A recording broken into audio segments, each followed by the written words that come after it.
Task 8 talks about operating as a representative in terms of the FAIS Act.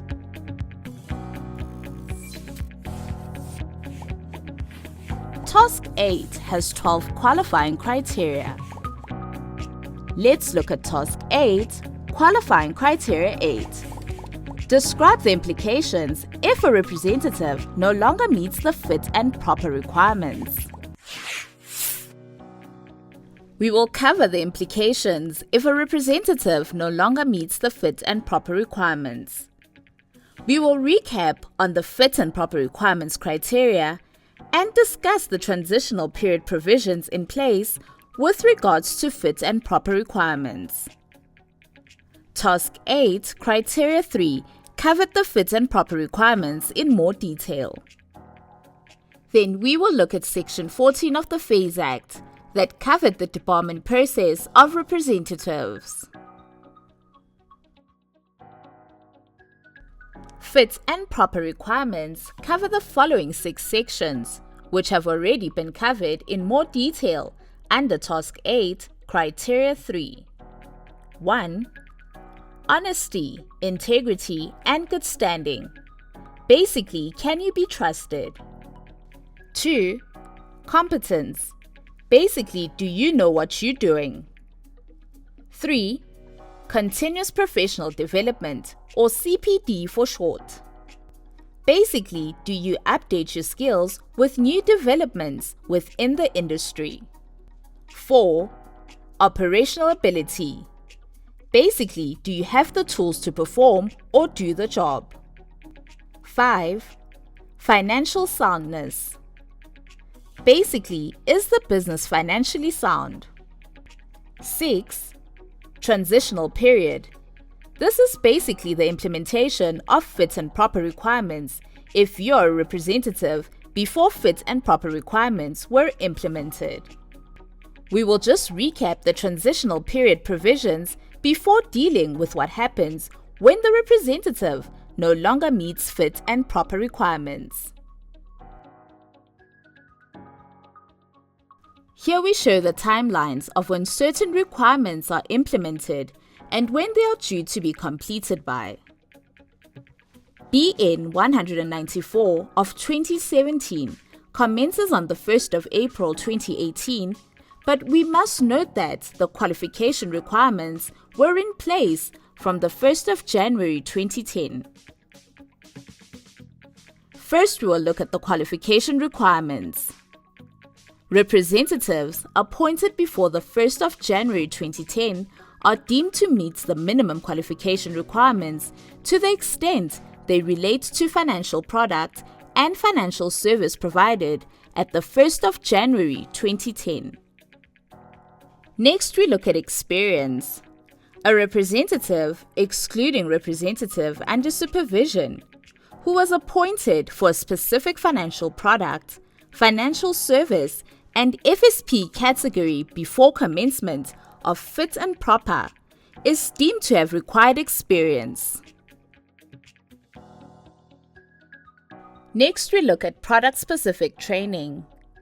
A representative, excluding representative under supervision, is deemed to have done product-specific training for financial products and financial services, offered before commencement with the rendering of the financial services. Where amendments or changes to financial products take place after commencement, the representative would need to update their training on these amendments or changes. Representative under supervision before commencement will have 3 months from 1st May 2018 to comply with that requirement. Appointment of representative after commencement, but before the 1st of May 2018, will have 3 months from the 1st of May 2018 to comply. And lastly, we look at class of business training. A representative, excluding representative under supervision, is deemed to have done class of business training for financial products and financial services offered before commencement. A representative under supervision before commencement will have 12 months from the 1st of August 2018 to attend class of business training for financial products for which they are under supervision.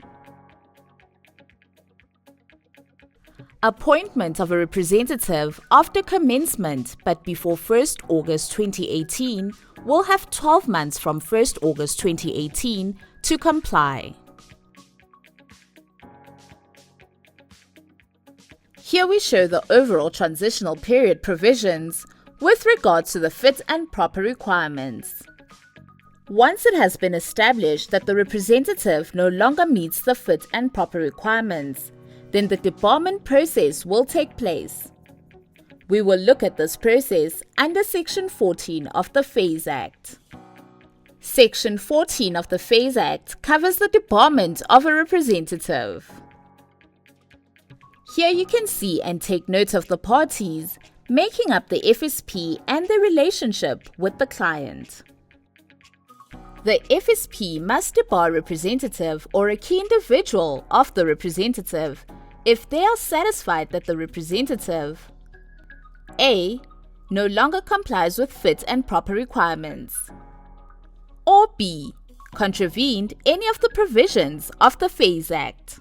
It is important to remember that the FSP can debar the key individual of the representative. We need to remember that the key individual oversees the representative and therefore would also need to take responsibility over the representative's actions. The reasons for the debarment must have occurred and become known to the FSP while the person was a representative of the FSP. The FSP must take action within 6 months of the representative leaving the FSP. A debarment that is undertaken in respect of a person that is no longer representative for the FSP must start no longer than 6 months from the date the person ceased or stopped to be a representative of the FSP. Let's examine the process of debarment. Let's take a look. The FSP must ensure that the debarment process followed is lawful, reasonable, and procedurally fair. Before the debarring process starts, the FSP must give adequate notice in writing to the representative, giving intention, reasons, and any terms attached or linked to disbarment. If the FSP is unable to locate the representative in order to deliver the notification or notice letter after taking all reasonable steps, the delivery to the last known email or business or residential address, contact details on record, would be sufficient or enough. The FSP is to provide a copy of the FSP's written policies and procedures governing the debarment process. The FSP is to provide reasonable opportunity to the representative to make submission in response. The FSP must consider any responses and then take a decision. The FSP must consider any information regarding the conduct furnished by the FSCA, FAIS Ombud, or any other interested person. Once the FSP has made a decision, it must notify the representative in writing, also notify the representative of their rights in terms of Chapter 15 of the FSR Act, to take the decision to the tribunal, and any formal requirements in respect of the proceedings for the reconsideration by the tribunal. The FSP is to immediately withdraw the authority, contract, permission, or mandate that may exist for the representative to act on its behalf. The FSP is to remove the name of the person from its register of representatives. The FSP is to immediately take steps to ensure that the debarment does not prejudice the interests of the client, and any unconcluded business of the debarred person is to be properly attending to.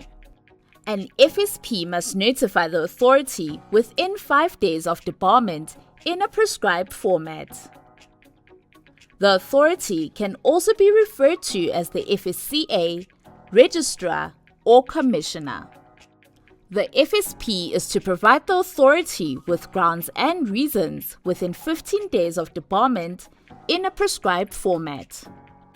The authority requires the information for record-keeping purposes and to update its central register of all debarred persons.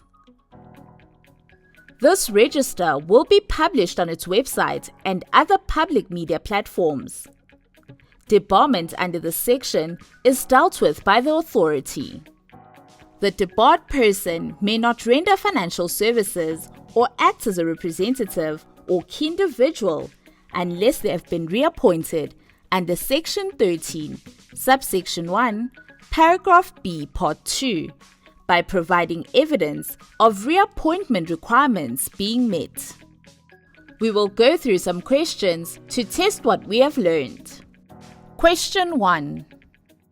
Debarment is A.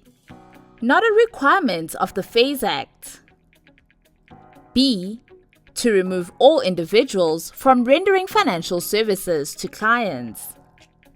C. A requirement of the FAIS Act in respect of representatives who are no longer fit and proper. D. An optional extra. Based on the options provided, I hope that you identified that the correct answer is option C. A requirement of the FAIS Act in respect of representatives who are no longer fit and proper is the correct option. This you should have been able to easily identify based on the material we have just gone through. Question 2. A debarment in respect of a person who is no longer a representative of an FSP must be commenced within what period? From the date the person ceased to be a representative of the FSP. 12 months, 6 months, 3 months, or at any time when the FSP is aware of the case. Maybe you want to pause the video here to have a think about it. I trust that you got the correct answer of 6 months. Question 3. If Leila, a representative, is found guilty of misconduct regarding the Code of Conduct and is no longer fit and proper, what will be the restrictions imposed? Choose the correct one. A. Leila will be placed under supervision and left on the register. B. Leila will be left on the register but with a note that she is not fit and proper. C. Leila will be removed from the representative register and therefore debarred. D. All the options. Pause the video for a few minutes and select your answer. Hopefully it is easy based on the material we have already covered. And the correct answer is option C. Leila will be removed from the representative register and therefore debarred. I hope you managed to get the correct answer. Question 4. What might prompt an FSP to debar representative? Choose the correct statements. 1. If the representative is no longer fit and proper. 2. If the representative has treated a client unfairly. 3. If the representative has contravened or failed to comply with any provisions of the FAIS. The options are Statement 1 only, Statement 2 only, Statement 3 only, or Statements 1 and 3. If you need a bit more time, then pause the video before we tell you the answer. Hopefully this was easy enough as it was covered in the material. The correct answer is Statements 1 and Statements 3, being an FSP can debar representative when they no longer meets the fit and proper requirements and or have contravened or failed to comply with any provisions of the FAIS Act. With regards to the treating of a client unfairly, it does not say in what context, and that on its own would not be enough for grounds for debarment. Most likely a process would need to be followed to understand what happened, but it may end up being due to a fit and proper problem or contravention of the FAIS Act. But for the purpose of this question, that statement on its own is not enough for a representative to be debarred. It is important that you are guided by the options given. It can be possible that all are correct, but if the option is not given, then you need to go to the next best option. In the case, every option said only. Therefore, even if all three were correct, the only next best option would have been that of statement 1 and 3. So let's go through a final overview of what has been covered.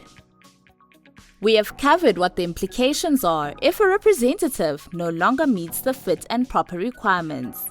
By looking at the transitional period sections of fit and proper, as well as when an FSP would consider debarring a representative and what the debarment process looks like.